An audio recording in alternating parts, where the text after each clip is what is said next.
name is Lillian Davis, and for my Earth Science Assignment 2, I will be presenting on the supercontinent Kenorland, and enjoy my presentation. My presentation is called The Basics of Kenorland. What is Kenorland? Kenorland was a supercontinent formed during the Neo-Archean era 2.72 billion years ago. It was one of the earliest known supercontinents.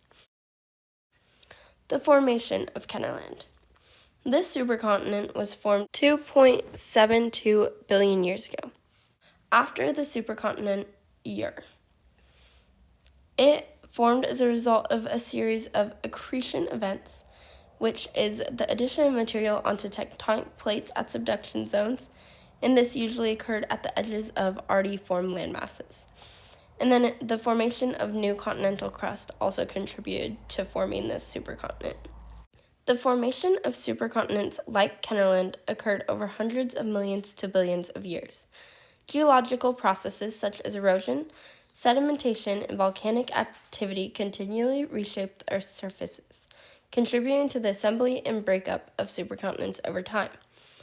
The supercontinent Kenorland has changed drastically over time, creating what is now the modern US, Canada, Greenland, the Scandinavian countries, Western Australia, and the Kalahari Desert, which stretches over much of southern Africa. Life on Kenorland. The oceans surrounding Kenorland were shallow compared to modern oceans and had extensive continental shelves. This supercontinent also had volcanoes, various mountain ranges, and large sedimentary bases. As for the climate on Kenorland would have been influenced by various factors, including the distribution of land masses, ocean currents, and atmospheric composition. The temperature on Earth during the last period of the Archean era was hotter than it is on Earth today.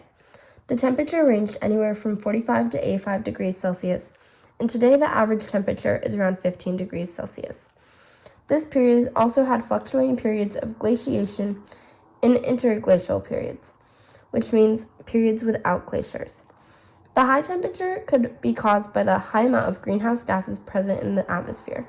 The buildup of gas was caused by exposure of new land to weathering, active volcano explosions, and the lack of plants to perform photosynthesis. The planet was almost completely covered in water before the formation of Kenorland, but this supercontinent allowed for new life forms to thrive. Kenorland was home to some of the earliest forms of life on Earth. Simple forms of bacteria that only thrived in water replaced by more complex algae, plants, and fungi.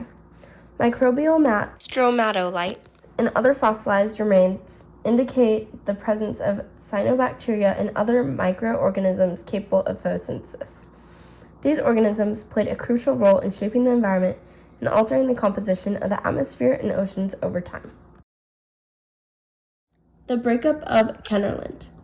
It is rumored to have broken apart around 2.4 billion years ago. The breakup of Kenorland would have been a gradual process driven by the combined effects of plate tectonics, mantle convection, rifting, and volcanic activity operating over geological timescales. The breakup of this continent caused changes to the global climate patterns. The breakup of this supercontinent created an increase of rainfall everywhere due to the change in ocean circulation. Greenhouse gases decreased due to erosion, and temperatures began to plummet below freezing. This led to a glaciation period that lasted the next 60 million years. After Kenorland, the next significant supercontinent that formed was called Columbia. It existed roughly around 1.8 billion years ago. Columbia was not directly after Kenorland, but rather formed from the combination of smaller land masses over time.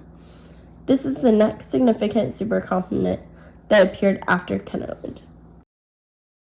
This slide reiterates the points made on the slide before and also shows a map of what the supercontinent Kenorland would have looked like breaking into individual continents. As I wrap up this presentation on the supercontinent Kenorland, I wanted to show how the supercontinents continue to change over time. The one that preceded Kenorland was very small, and the one after Columbia was relative in size. Our Earth is forever changing, and we are likely to have more supercontinents in the future that will break apart and reform. Thank you for watching my presentation on the supercontinent Kenorland, and I hope you enjoyed it.